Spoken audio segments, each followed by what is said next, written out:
नमस्कार. नर्मदे हर. माझी नर्मदा परिक्रमा .blogspot.com या संकेतस्थळाला वाहिलेल्या यूट्यूबच्या या चॅनलवर आपल्या सगळ्यांचं स्वागत आहे.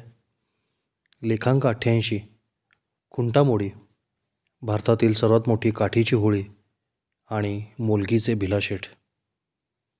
धडगाव सोडले आणि कडक उन्हातून डांबरी रस्त्याने चालू लागलो. हा अजूनही शूलपाणीच्या झाडीचाच परिसर चालू होता. उन्हाचा तडाखा प्रचंड होता. वाटेमध्ये अतिशय विरळ वस्ती आहे. कोणीही मराठी बोलत नव्हते. पूर्वी मी सांगितले त्याप्रमाणे हा 3ही राज्यांमध्ये विस्तारलेला संपूर्ण आदिवासी प्रदेश आहे. इथे अनेक स्थानिक भाषा आहेत. मध्य प्रदेशामधील हिंदी भाषा, त्यानंतर नेमाडी बोली, शूलपाणीच्या झाडीच्या सुरुवातीला बोलली जाणारी पावरा आदिवासी लोकांची पावरी बोली, त्यांच्याहून थोडेसे मागास अथवा दुय्यम मानले जाणारे भील आदिवासी आहेत, त्यांची भील अथवा भिलोरी बोली आहे. पावरा आणि भील यांच्यात रोटीपिटी व्यवहार सहसा होत नाहीत. ही मला सर्व स्थानिक लोकांनी दिलेली माहिती मी लिहितो आहे. यात माझं स्वतःचं काही नाही. वस्तुस्थिती मांडणं हे माझं कर्तव्य आहे.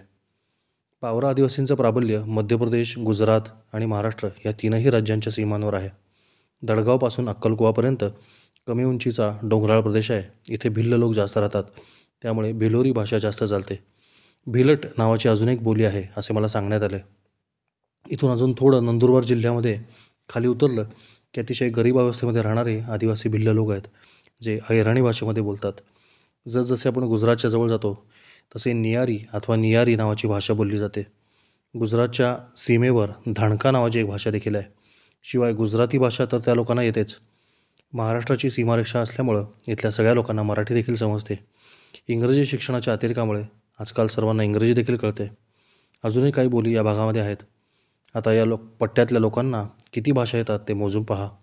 न्याहिली, बंजारा, काकावाडी, कोटली, बारोटी, निमाडी, लिंबाडी, पावरी, भील, राठवा, राठली, मराठी, अहिराणी, गुजराती, हिंदी, निदारी, धाणका. मला असे अनेक बहुभाषिक लोक इथे भेटले. बहुभाषिकत्व हे भारताचं एक महत्त्वाचं वैशिष्ट्य राहिलेलं आहे. भाषावार प्रांतरचना केल्यामुळं जरी भाषा वैविध्य कमी झाले तरी अजूनही पूर्णपणे संपलेले नाही. असो, मित्रांच्या भेटीमुळं चालायला उशीर झाला होता, त्यामुळे पायांना गती देऊन चालत राहिलो. धडगाव सोडल्यावर बऱ्याच गावांच्या हद्दी लागल्या. रोशामाळ, हरणखुरी, उमराणी खुर्द, जमानवाही, सुरवाणी, सोनबुद्रुक, मोजरा, खानबरा ही गावं पार करत कुंडल गावामध्ये आलो. या संपूर्ण काळामध्ये उजव्या हाताला डोंगरांची एक सुंदर रांग माझी साथ करत होती. ही चित्रामध्ये आपल्याला जी दिसते ती डोंगररेषा बराच वेळ तुमची साथ करते. तुम्ही किती चालले आहात हे तुम्हाला तुमच्यासमोर आता कुठला डोंगर दिसतोय याच्यावरून कळतं. या भागात ताडाची झाडं दिसतात. होळीमध्ये लावण्यासाठी ताडाचं खोड वापरलं जातं, त्याच्यामुळे ताडाची लागवड मोठ्या प्रमाणात केली जाते. मोहाच्या दारूसोबतच ताडी देखील या भागामध्ये पितात. पुढे कुंडल नावाचं गाव लागल्यावर एका आदिवासीने मला आवाज दिला. इला सोमा पाडवी नावाचा हा भिल्ल आदिवासी मनुष्य परिक्रमावासींची मनोभावे सेवा करत होता. मी चालत होतो. तो महाराष्ट्र राज्य महामार्ग क्रमांक 1 होता आणि त्या महामार्गाला लागूनच थोडंसं आत चालत गेल्यावर त्याचं घर होतं. तिथेच झाडाखाली सावली व निवारा करून त्याने छोटासा आश्रम नुकताच उघडला होता. त्यावेळी त्याच्या कुवतीनुसार तो परिक्रमावासींना चहापान व बालभोग देण्याची सेवा करत असे. मला अतिशय सुंदर असा काळा चहा त्याने पाजला. तोडके मोडके मराठी हा मनुष्य बोलत होता. या आश्रमाची काही छायाचित्र गुगल नकाशावर मिळाली, ती आपल्यासाठी जोडत आहे.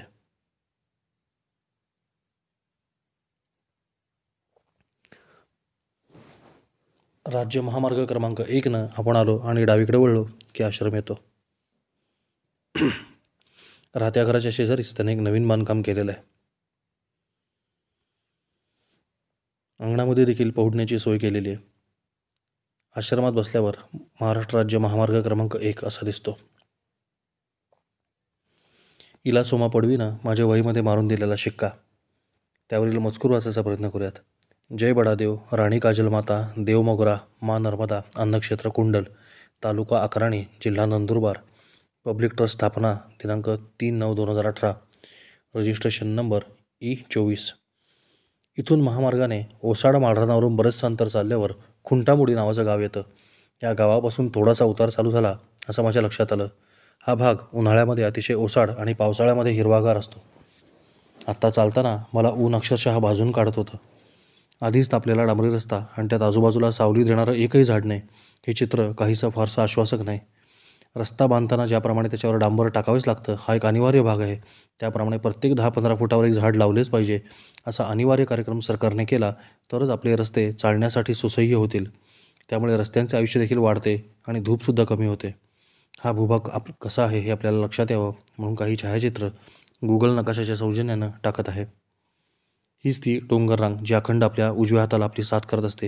ही नुसती डोंगरांची रांग नसून हिच्या खालूनच नर्मदा मैया वाहते आहे. त्यामुळे ही रांग आपल्याला आश्वस्त करते की तुम्ही योग्य मार्गाने चाललेले आहात. महाराष्ट्र राज्य महामार्ग क्रमांक 1 अतिशय ओसाड प्रांतातून जातो. वाटेमध्ये एकही झाड नसल्यामुळं अखंड चालत राहावं लागतं. पुन्हा एकदा सांगतो की महामार्गाने चालताना नेहमी विरुद्ध बाजूने अर्थात उजव्या हातानेच चालावे. त्यामुळे तुम्हाला न दिसणारे वाहन तुमच्यापासून दुरून निघून जाते आणि जवळून जाणारे वाहन तुम्हाला दिसत राहते. गाड्यांचे नियम चालणाऱ्या माणसांसाठी लागू होत नाहीत. या भागातील डोंगर इतके रिकामे आहेत की तिथं अशा प्रकारे गाडी देखील चालवता येते. मध्ये कुठलाच अडथळा येत नाही.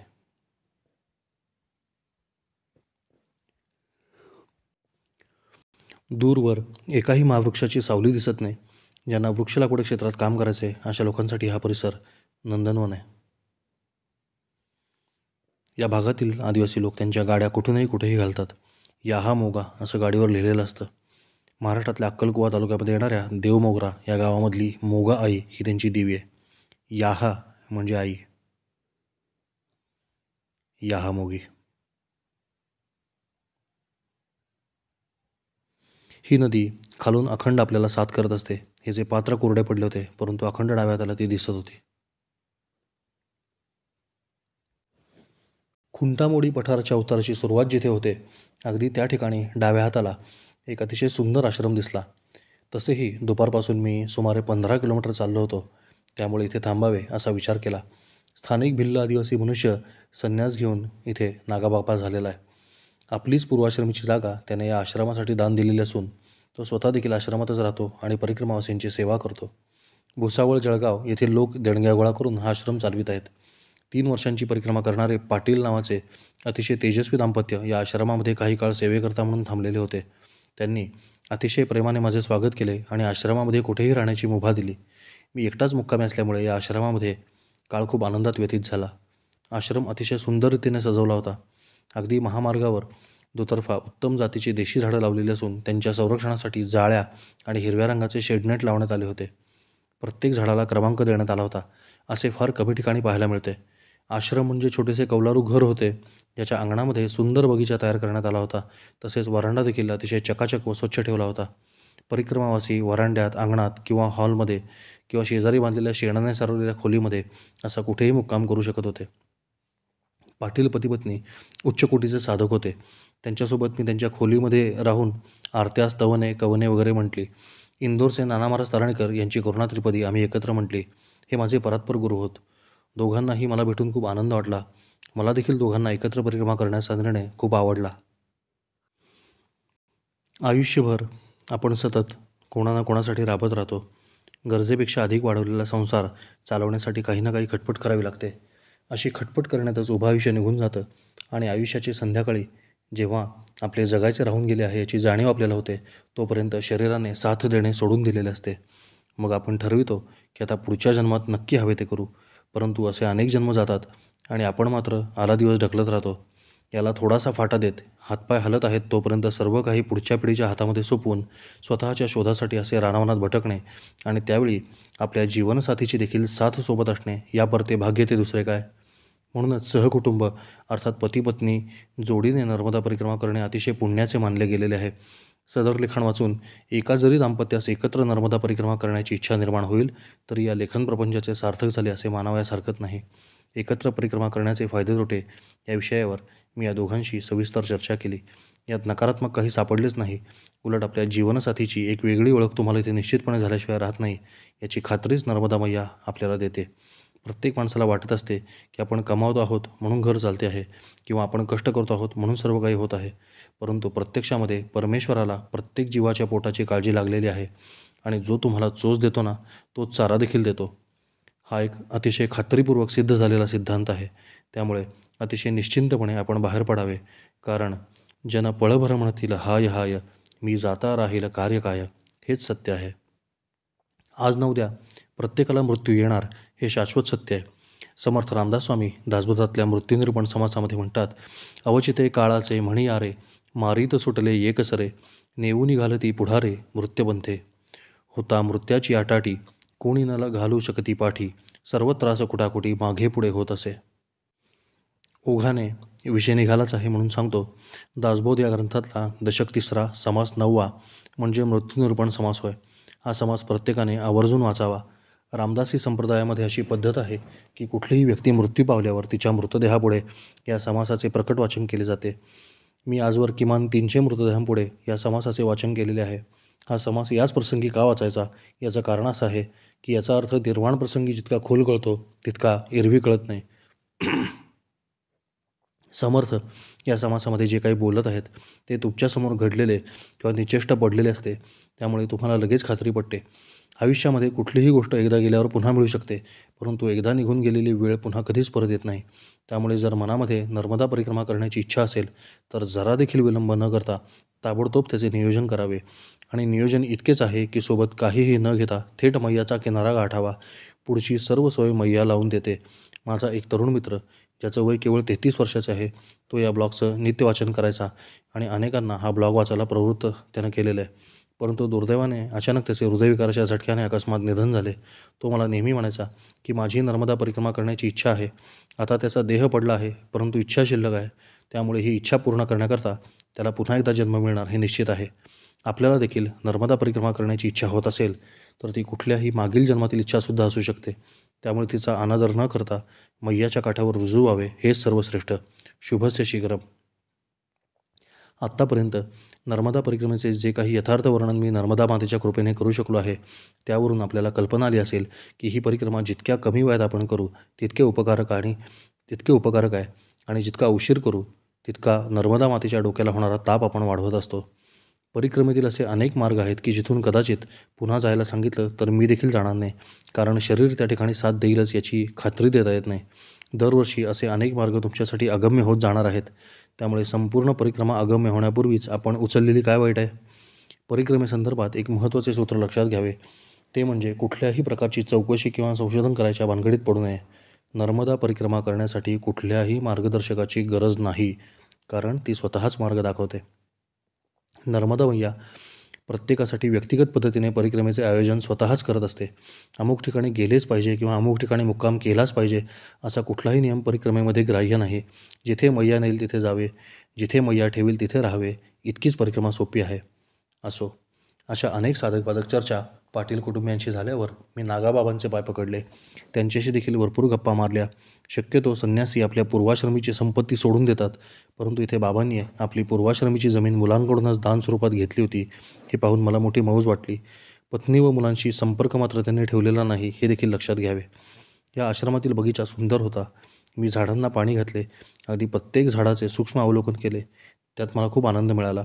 अतिशय सुग्रास असे भोजन पाटील काकूंनी बनवले होते. खूप दिवसांनी घरगुती महाराष्ट्रीय पद्धतीचे भोजन जेवायला मिळाले. अर्थात हे केवळ भोजन नसून भोजन प्रसाद असल्यामुळे चवीचा फारसा काही विषय नव्हता, परंतु महाराष्ट्राची चव वेगळी जाणवली हे मात्र खरे. या आश्रमाचे काही छायाचित्र आपल्या अवलोकनाकरता खाली देत आहे. सौजन्य अर्थातच गुगल नकाशे. धडगाव या तालुक्याचं जुनं नाव अखराणी असं आहे. ही आश्रमाची पाटी. पलीकडे झाडांच्या संरक्षणासाठी केलेल्या जाळ्या आपल्याला दिसत आहेत, त्या पाहाव्यात.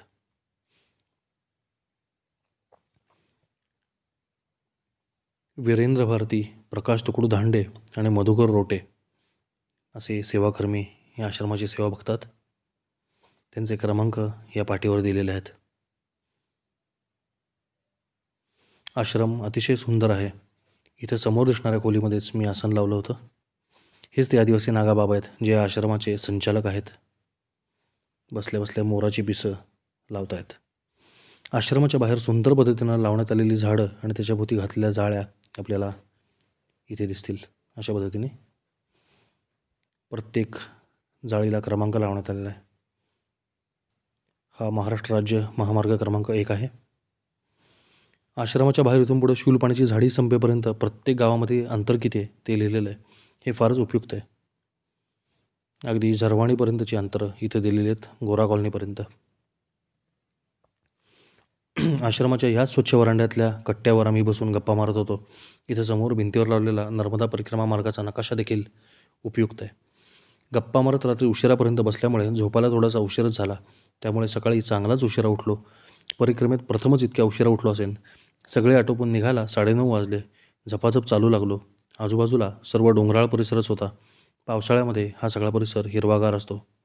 पावसाळ्यामध्ये हा सगळा परिसर कसा दिसतो त्याची काही प्रातिनिधिक छायाचित्र आपल्याला दाखवतोय. आता मात्र हिरवगार दिसणारं हे गवत किंवा डोंगर प्रत्यक्षामध्ये वाळलेल्या गवतामुळे पिवळे धमक पडले होते. या ठिकाणी ताडाची बरीच झाडं मी पाहिली. इथल्या घरांच्या कुंपणामध्ये देखील ताडाच्या झावळ्यांचा वापर केला जातो. आपल्यापैकी जे कोणी रामेश्वरम किंवा कन्याकुमारीला जाऊन आले असतील त्यांना ताडाच्या झावळ्यांची कुंपणं कशी असतात ते आठवतं असं पहा. इथून बरंच अंतर चालल्यावर दुपारी गौतम तडवी नावाच्या एका आदिवासी सेवाधारीने मला अडवले आणि भोजनप्रसाद घेण्याकरता घरी नेले. कोणीतरी असे आपल्याला अडवावे असे भूक लागल्यावर फार वाटत असते. नर्मदा मैयाला ते बरोबर कळते आणि ती कोणाला तरी प्रेरणा देते. ही काठी नावाचे गाव होते. या गावातली होळी जगप्रसिद्ध आहे. विशेषतः ही होळी तिच्या भव्य दिव्य आकारासाठी आणि उंचीसाठी प्रसिद्ध आहे.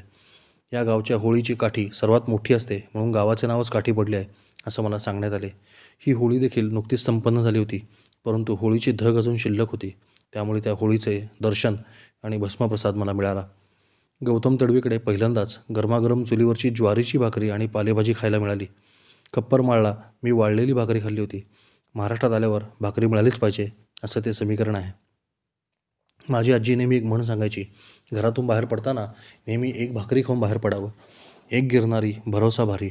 अर्थात एकच भाकरी खाऊन तुम्ही घराबाहेर पडलात तर त्यावर तुम्ही दिवसभर भरोसा ठेवू शकता. परिक्रमेतील प्रथम ज्वारीची भाकरी खाऊन थोडा वेळ गौतमशी गप्पा मारल्या आणि पुढे निघालो. हे आहेत गौतम तडवी, गावकाठी. याच माऊलीनं भाकऱ्या पडवल्या होत्या.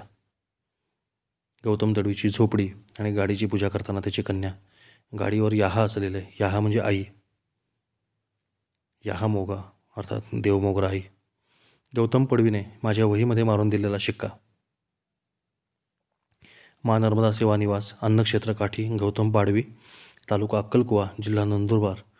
मोबाईल क्रमांक 930 943 4863. मोबाईल क्रमांकसुद्धा देवनागरी लिपीमध्ये छापलेला पाहून मला खूप बरे वाटले, परंतु तरी देखील नंबर हा इंग्रजी शब्द घुसवलाच. असो. काठी या गावातील होळी प्रसिद्ध का आहे? कारण ते सर्वच मोठे मोठे असते. सजावट करून येणारे आदिवासी लोक मी प्रत्येक गावात पाहिले, परंतु या गावातील लोकांचा सजावटीचा जो आकार आहे तो एवढा मोठा आकार तुम्हाला कुठेच पाहायला मिळत नाही. 10-10, 15-15 फूट उंचीची सजावट डोक्यावर केली जाते. भोपळ्यांची संख्या देखील वाढते. सजावट कलाकुसर देखील सुंदर असते. इथल्या होळीला राजवाडी होळी असं देखील म्हणतात. इथली काठी खरंच खूप मोठी असते. होळीचा आकार अजस्त्र असतो. होळीसाठी होणारी गर्दी देखील विक्रमी असते. आपण काठीवरून चाललोच आहोत आणि नुकतीच होळी झालेली आहे, तर थोडंफार आपण त्या होळीचं दर्शन देखील घेऊयात. काठीची होळी ज्या क्षणी पेटते ना, तो हा क्षण आहे. आगीशी खेळणं हा आपल्या धर्माचा अविभाज्य भाग राहिलेला आहे, कारण मुळात आपण सर्व अग्नीचे उपासक आहोत. काठीची राजवाडी होळी. आगीशी इतकी खेळूनही आजवर इथं कधीही कुठलीही दुर्घटना आगीमुळे झालेली नाही. ओघाने विषय निघाला आहे म्हणून सांगतो. मी कॉर्पोरेट क्षेत्रामध्ये नोकरी करत असताना लाईफ सेवर आणि फायर वॉर्डन अर्थात अग्निशमन आणि प्राणसंरक्षण हे दोन्ही कोर्स पूर्ण केले होते. याचं रितसर प्रशिक्षण घेतलं होतं.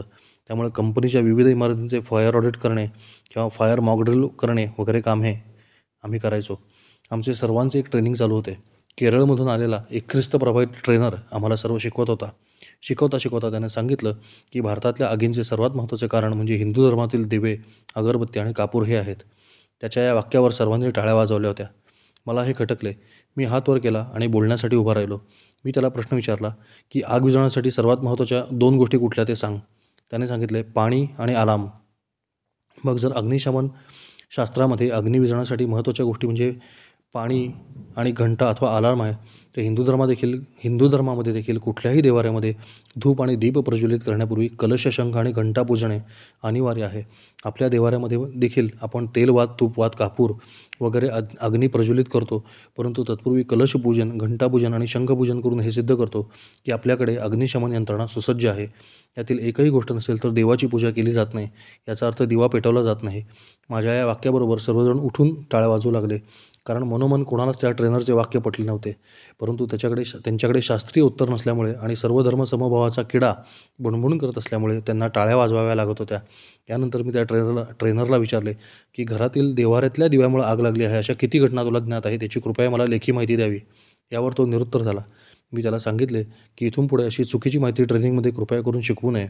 उलट हिंदू धर्मामध्ये अग्निशमन यंत्रणा कशी सहज गोवलेली आहे हे मात्र तो शिकवू शकतो. त्याने देखील इथून पुढे हे उदाहरण देण्याचे मान्य केले. जाता जाता त्याला मी खोट्या प्लास्टिकच्या क्रिसमस ट्रीमध्ये लावलेल्या विद्युत दिव्यांच्या वायर्स लूज झाल्यामुळं स्पार्किंग होऊन कशी आग लागू शकते याची उदाहरणे दिली आणि भारतातल्या आगींचे मुख्य कारण शॉर्ट सर्किट हेच आहे हे त्याच्या मुखातून वदवून घेतले. असो, काठीच्या होळीची आग अजूनही धगधगत होती, इतकी ती होळी मोठी असते. इथले भुते मोठे रेखीव असतात. पंचम जॉर्ज आणि व्हिक्टोरिया राणी यांचे छाप असलेले जुने चांदीचे रुपये वापरून केलेले दागिने त्यांच्या गळ्यामध्ये असतात.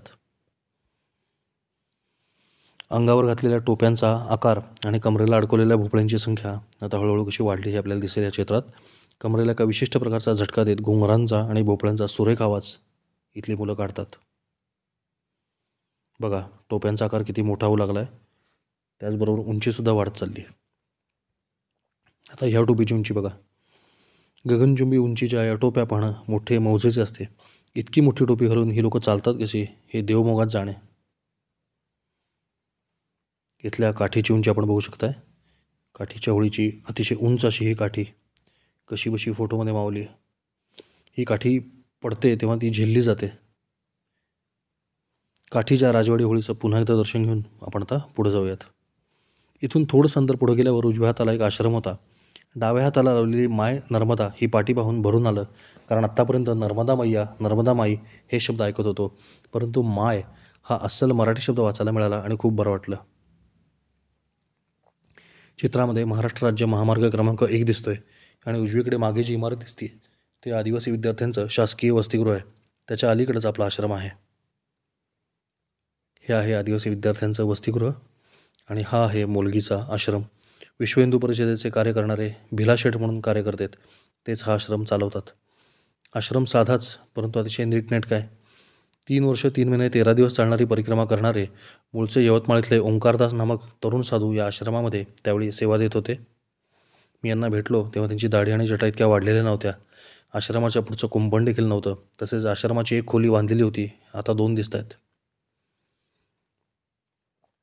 याही आश्रमाच्या बाहेर शूलपाणीच्या झाडीतून बाहेर पडेपर्यंतची अंतरं लिहिलेली आहेत. मी राहिलो तेव्हा ही अंतरं लिहिलेली नव्हती. इथे अन्नक्षेत्र असा एक शब्द लिहिलेला आपल्याला दिसेल. अन्नक्षेत्र किंवा ज्याला मराठीमध्ये अन्नछत्र असं म्हणतात, इथे बनाया अर्थात तयार भोजन मिळते. सदावृत्त किंवा सदाव्रत असं जिथं लिहिलेलं असतं तिथं सदाव्रत अर्थात भोजनासाठी लागणारा शिधा दिला जातो आणि आपल्याला करून अन्न खावे लागते. आजकाल बहुतेक आश्रमामध्ये तयार भोजन दिले जाते. फार क्वचित एखादा परिक्रमावासी असा असतो की जो तयार भोजन घेत नाही तर शिधा स्वीकारून स्वतः बनवून खातो. मला संपूर्ण परिक्रमेदरम्यान असे करणारे 1-2 लोकच भेटले. अन्न अजिबात न शिजवता खाणारा एक साधू देखील भेटला होता. तो कुठल्याही प्रकारचे एक मूठच धान्य भिक्षेमध्ये घ्यायचा. असे 4-5 मुठी वेगवेगळे धान्य कमंडलूमध्ये नर्मदा जलामध्ये भिजत घालायचा आणि साधारण धान्य फुगले किंवा मोड आले की जाता येता मुठमूठ खायचा. हे प्रकृतीसाठी अतिउत्तम. असो, इथे शुकलाल नावाचा एक स्थानिक भिल्ल परिक्रमावासी होता, ज्याने 13 महिन्यांची परिक्रमा उचलली होती. ओंकारदास साधू नवीनच साधू जीवनामध्ये आलेला होता. अशावेळी त्याला भिलाशेठसारखा मार्गदर्शक मिळाला ही फार मोठी गोष्ट आहे. भिलाशेठ हा जरी गृहस्थ असला तरी देखील त्याला अनेक वर्षांपासून नर्मदा परिक्रमावासींची सेवा करण्याचा दांडगा अनुभव आहे. मी असे अनुभवले की संपूर्ण नर्मदा खंडामध्ये कुठल्याही साधूला भिलाशेठचे नाव माहिती नाही असे सहसा होणार नाही. इथे येणाऱ्या तसेच काठाने चालणाऱ्या कुठल्याही साधू संतांची सेवा करण्याची संधी भिलाशेठ सोडत नाहीत. पुढे उत्तर तटावर मला दादू दयाल संप्रदायाचे एक मौनी बाबा भेटले होते. पूर्णदासजी महाराज असे त्यांचे नाव होते. इसवी सन 1544 ते 1603 म्हणजे साधारण एकनाथ महाराजांच्या काळामध्ये होऊन गेलेले हे एक दादू दयाल नावाचे मोठे संत होते. यांना मानणारा एक साधू संप्रदाय आहे. या मौनी बाबांनी जगदीश मढी आश्रमामध्ये आपले 16 वर्षांचे मौन सोडले होते. यांनी 18 वर्षाची कठीण परिक्रमा चालवली आहे. ते जिथे कुठे मुक्काम करतात तिथे एक मंदिर उभे करतात. आतापर्यंत त्यांनी अनेक मंदिरे उभी केली. एकलबारे, जागेश्वर, जबलपूर, गौगच्छा घाट अशा अनेक ठिकाणी त्यांनी महादेवाची मंदिरे उभी केली आहेत. परंतु लाडवी या गावामध्ये ते मुक्कामी असताना त्यांनी तत्काळ उभे केलेले तत्कालेश्वर महादेवाचे मंदिर मी स्वतः पाहिले आहे. या साधूंनी भिलाशेठ म्हणजे साक्षात संत असल्याचे मला सांगितले. कुठेही कोणीही परिक्रमा असे अडचणीमध्ये असला की त्यासाठी सर्वप्रथम भिलाशेठ धावून जाणार हे नर्मदा खंडामध्ये सर्वांना माहिती आहे. ही केवळ ऐकीव माहिती नसून याची अनुभूती मी स्वतः नुकतीच घेतलेली देखील आहे. तो प्रसंग देखील अखेरीस सांगतो. परंतु तत्पूर्वी भिलाशेठ यांनी मदत केलेल्या अजून एका साधूची माहिती सांगतो. गवाली नावाच्या गावामध्ये चातुर्मासासाठी राहिलेल्या हिरणमयानंद नावाच्या एका बंगाली साधूंना रोज नावेतून चिधा पोचवण्याचे काम भिलाशेठ करत असत. पावसाळ्यामध्ये शूलपाणीच्या घनदाट अरण्यामध्ये साठलेल्या सरदार सरोवराच्या भयंकर पाण्यामधून छोट्या नावेने रोज जाणे ही सोपी गोष्ट नाही मित्रांनो. या साधूंचे नियम कडक असल्यामुळे ते फक्त एक पेलाभर जेवण करायचे. मुठभर डाळ आणि मुठभर तांदूळ कमंडलूमध्ये ठेवून खाली पणतीला 4 वाती लावायचे आणि गॅसच्या शेगडीसारखी ती पणती कमंडलू खाली ठेवून द्यायचे. नर्मदा जल भरल्यावर 1 तासभर जप करायचे. तासाभरात मंद आचेवर खिचडी तयार व्हायची. तिचं भक्षण करून ते राहत असत. अशा रीतीनं संपूर्ण नर्मदा खंडामध्ये कोणीही साधू असेल ज्याला काही मदत हवी आहे तर त्याच्या मदतीकरता आपल्या खिशाचा विचार न करता धावणारा कार्यकर्ता म्हणजे भिलाशेठ होय. ओंकारदास साधूकडून मी भिलाशेठ यांच्याबद्दल खूप ऐकले होते. त्यामुळे त्यांना भेटण्याची उत्कंठा लागली होती. परंतु आज काठी गावातील होळी असल्यामुळे त्यांच्या घरी पाहुण्यांचा प्रचंड राबता होता. ओंकारदास साधूने त्यांना फोन करून सांगितले की असा एक पुण्याचा परिक्रमा असे आपली भेट घेऊ इच्छितो. तेव्हा तशामध्ये देखील वेळ काढून ते मला भेटण्यासाठी आले आणि मला पुरेसा वेळ देऊन माझ्याशी भरपूर गप्पा मारून मग रात्री उशिरा ते घरी निघून गेले. हे एका खऱ्या कार्यकर्त्याचेच लक्षण आहे. 10 मार्च 2024 रोजी नर्मदा खंडामध्ये कधीही घडत नाही अशी एक दुर्दैवी घटना मंडला परिक्षेत्रामध्ये घडली. महाराजपूरजवळ घाघा आश्रमातून सकाळी निघालेले मनमाड नाशिक येथील दाम्पत्य शालिनीताई आणि विश्वनाथराव अजसे यांना साल्हेदांडा या गावाकडे सडक मार्गाने जाताना दारू पिऊन आलेल्या एका मिनी ट्रक ड्रायव्हरने जोरदार धडक दिली आणि त्या दुर्दैवाने त्या मातारामचा जागेवरच मृत्यू झाला. विश्वनाथराव गंभीर जखमी झाले. ही घटना घडल्याबरोबर पोलिसांनी सर्वप्रथम भिलाशेठला फोन केला आणि या दोघांच्या कुटुंबियांचा क्रमांक त्यांच्याकडून मिळवला. प्रत्येक परिक्रमावासीला भिलाशेठ लक्षात ठेवतात हे पोलिसांना देखील आता माहिती झाले आहे. त्यामुळे ताबडतोब यांच्या दोन्ही मुलांना संपर्क करून पोलिसांनी बोलवून घेतले आणि पुढील कार्यवाही केली. नर्मदा खंडामध्ये अशा घटना अजिबात घडत नाहीत. ही पहिलीच दुर्दैवी घटना कानावर पडलेली आहे. त्यामुळे कृपया करून घाबरून जाऊ नये. परंतु सांगण्याचा मतितार्थ इतकाच की भिलाशेठ प्रत्येक परिक्रमावासीकडून त्याची सविस्तर माहिती त्यांच्या वहीमध्ये लिहून घेतात. त्याचा असा फायदा वेळोवेळी होतो. मी स्वतः नुकताच याचा अनुभव घेतला. माझ्याकडे फोन नाही हे माहिती झाल्यावर भिलाशेठ यांनी मला कुठल्यातरी मित्राचा संपर्क क्रमांक लिहून ठेवायला सांगितले. त्याप्रमाणे मी माझ्या एका मित्राचा क्रमांक तिथे लिहून ठेवला होता. 26 मार्च 2024 रोजी भिलाशेठ यांचा माझ्या मित्राला फोन आला आणि त्यांनी माझा क्रमांक पाठवण्यास मित्राला सांगितले. मित्राने माझी परवानगी घेऊन त्यांना क्रमांक पाठवला. त्यांनी मला भाष करून सांगितले की पुण्यातील एक परिक्रमावासी रावेरखेडीजवळ बेशुद्ध अवस्थेमध्ये सापडलेला आहे. तो काहीही बोलत नसून त्याच्या किंवा त्याच्या नातेवाईकांचा शोध लावायचा आहे. त्याच्या खिशामध्ये ब्रह्मचैतन्य भक्तनिवास हिंजेवाडी असे लिहिलेली चिठ्ठी सापडली. या एका चिठ्ठीवरून सुमारे 30-35 ठिकाणी फोन लावत अखेरीस त्या मुलाचा तपास लावण्यात मला मैयाच्या कृपेने यश आले. सदर आश्रम अजून बांधून झालेला नव्हता. परंतु त्याला गुगलवर रिव्ह्यू देणाऱ्या एका गायकाच्या कॅसेट कंपनीच्या मालकाकडून गायकाचा क्रमांक मिळून, आश्रम चालवणाऱ्या ग्वाल्हेरस्थित काकांचा क्रमांक मिळून, सनावद इथल्या सरकारी रुग्णालयाबाहेरच्या मेडिकलवाल्याचा क्रमांक मिळून, ॲम्ब्युलन्सवाल्यांचा क्रमांक मिळून, खरगोनच्या सरकारी दवाखान्याबाहेर मोबाईल शॉप चालवणाऱ्या माणसाचा क्रमांक मिळून, त्याद्वारे खरगोन सरकारी दवाखान्याचा क्रमांक मिळवून त्या परिक्रमावासीवर उपचार करणाऱ्या निवासी डॉक्टरांचा क्रमांक मी मिळवला आणि दरम्यान संन्यास घेण्याचे वेळ डोक्यात घेतलेला हा तरुण ICUमधून पळून देखील गेला. परंतु योग्य वेळी पोलिसांना तो सापडला आणि पुन्हा एकदा या परिक्रमावासीला सोबत चालणाऱ्या काही अन्य परिक्रमावासींचा क्रमांक मिळून अशा बऱ्याच भानगडी करत अखेरीस या टिंबटिंब नावाचा लोणंद सातारा इथला अतिशय हुशार इलेक्ट्रिकल इंजिनियर असलेला गोंदवलेकर महाराजांचा अनुग्रहित असा हा परिक्रमावासी त्याच्या आईवडिलांच्या ताब्यामध्ये सुखरूपपणे दिला गेला. तो सुखरूपपणे घरी पोचल्याचे त्याच्या जिवलग मित्राने मला कळवले आणि मगच मी आणि भिलाशेठने मोकळा श्वास घेतला. अशी तळमळ असलेला भिलाशेठसारखा एखादाच कार्यकर्ता असतो. याच प्रसंगामध्ये एक विपरीत अनुभव देखील मला आला. बिर्ला नावाच्या एका व्यक्तीने याला सर्वप्रथम ॲडमिट केले होते असे कळल्यावर मी त्या बिर्लाला फोन लावला असता त्याने मला विचारले की हा तुमचा कोण लागतो ज्याकरता तुम्ही इतकी तळमळ करत आहात. मी सांगितले की तो नर्मदेला आई मानतो आणि मी देखील नर्मदेला मैया म्हणतो. म्हणजे आम्ही दोघे परिक्रमावासी भाऊभाऊ आहोत. शिवाय माझ्यावर दुर्दैवाने असा काही प्रसंग नर्मदेकाठी आला असता तर समोरच्या व्यक्तीनं काय केलेलं मला आवडले असतं तेच मी आत्ता करतो आहे. आणि तसेही एका आईवडिलांच्या दृष्टिकोनातून विचार करून पहा की त्यांचा तरुण तडफदार हुशार मुलगा जर कोणी असं पळवत असेल तर ते योग्य आहे काय? विषय निघालाच आहे म्हणून या निमित्ताने एका गंभीर विषयावर थोडंसं भाष्य करतो.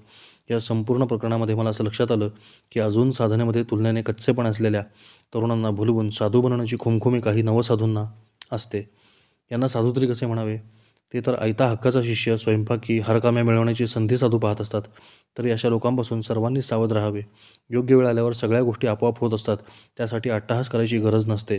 तुम्हाला खायची इच्छा झाली आहे म्हणून झाडावरील कैरीचा आंबा होत नसतो. त्याला पाड आला की पिकलेला आंबा आपोआप गळून पडत असतो. तसंच साधू जीवनाचं देखील आहे. असाच पिकलेला आंबा म्हणजे मुलगीचे भिलाशेठ आहेत. शूलपाणेश्वराच्या झाडीतल्या मुलगी इथल्या भिलाशेठ त्यांचा भाचा आणि ओंकारदास महाराजांच्या समवेत प्रस्तुत लेखक. हा मोबाईल भिलाशेठ यांचाच आहे. सर्वांच्या चेहऱ्यावरून ते किती दमलेले आहेत हे आपल्याला दिसत असेल तरी देखील केवळ एक परिक्रमावासी आपली आठवण काढतोय हे जाणून ते मला स्वतः भेटायला येऊन मला इतका वेळ दिलात त्याबद्दल भिलाशेठ तुमचे खूप खूप आभार. नर्मदा खंड अशा अद्भुत नररत्नांची खाण आहे. इथले पाणी, इथली माती, इथली हवा यांचा गुणच वेगळा आहे. नर्मदा खंडाचा परिसस्पर्श झालेल्यांच्या जीवनाचे सोने झाल्याशिवाय राहत नाही. नराचा नारायण करते ती नर्मदा, वाल्याचा वाल्मिकी करते ती नर्मदा, भोग्याचा योगी करते ती नर्मदा, एका सर्वसामान्य भिल्लाचा परिक्रमावासींसाठी आधारस्तंभ ठरलेला भिलाशेठ करते ती नर्मदा. हर हर नर्मदे, नर्मदे हर हर, नर्मदे हर, नर्मदे हर.